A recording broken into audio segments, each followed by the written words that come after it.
calling from an 818 area code. Who's this? Hey, Sam, this is Steve in Washington. Thank you for taking my call. Hi, Steve. What's on your mind?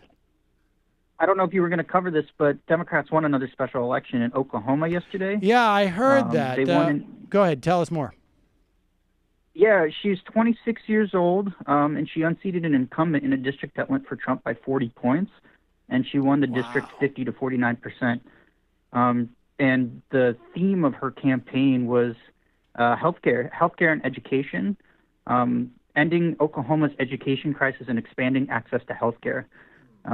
So I don't know. I think that's really exciting to see that 26 years old, unseating an incumbent and focusing on healthcare and winning in a deeply, deeply red district in Oklahoma. I don't know. That's pretty exciting. I'm surprised actually John from San Antonio didn't cover it or talk about it. But keep your fucking mouth it's shut. Another good.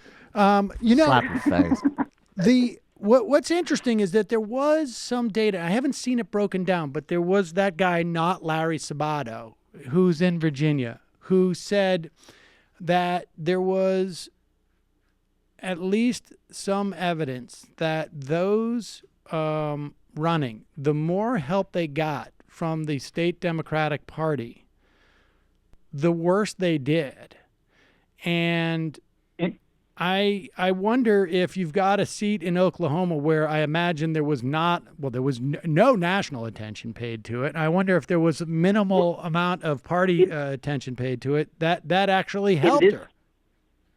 In this seat, last time the Democrats put up a fight, they donated $200,000 to the candidate running that seat, and they lost that seat by 15 points.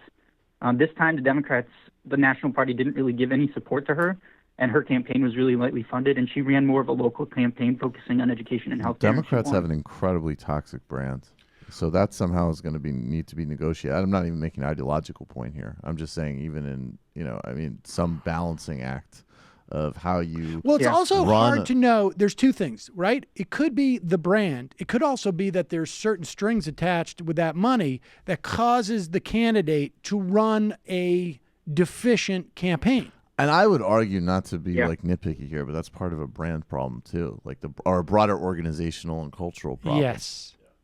I mean, it's probably a combination of both, I would say. I also see the connection to the races in Virginia, and when voters were polled in Virginia, the top two issues that they were most focusing on were healthcare, and actually guns was the second issue. But even the candidate, I can't remember her name, that unseated the guy that was doing the transgender bathroom bill. Danica. She ran a really local campaign. Was this woman also out as a lesbian? Just got tweeted this. Oh, she was out too. Oh. Okay. In Oklahoma. Yeah. Yes. Wow. Well, Danica Rome, she had on her poster "Fix like Route 128 or 28 or something like that," which I thought was actually sort of a brilliant poster for. I mean, I don't know the issue, but I mean, to be that, to put an issue on there like that. The only time I've ever seen anything like that is usually like Bill Stevenson, NRA, and that's basically it. It's almost. Can I add one more thing? Please. Oh, I'm sorry. Sorry. Go ahead, Jamie. Sorry. It's almost like all this culture war shit doesn't really matter, and people actually like getting things done. An actual delivery on real things that they need. Well, from rights to roads. I mean, it's hard to assess what's driving it. John from San Antonio says it's Trump. There were more. Ed Gillespie got more votes for governor than anyone else in the history of Virginia governor's races, except for Northam.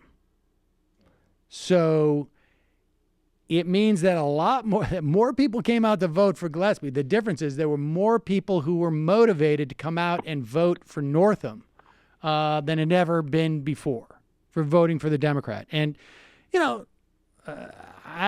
Northam was good on some things, on others probably not so much. Healthcare and college affordability he was good on. And I think he actually made some indications on guns. So I think that list in Virginia works. And also Virginia, as I keep saying, Virginia I think is one of the only places in the country where demographically there are some of these affluent suburban districts that lean right on economics and left on quote unquote social issues. So that's one of the only places where that would play. In some ways, it's more interesting to me that New Jersey, which would be, again, one of the only places, maybe even in some ways a larger state influence with that kind of politics. And even though, what's his name, Murphy?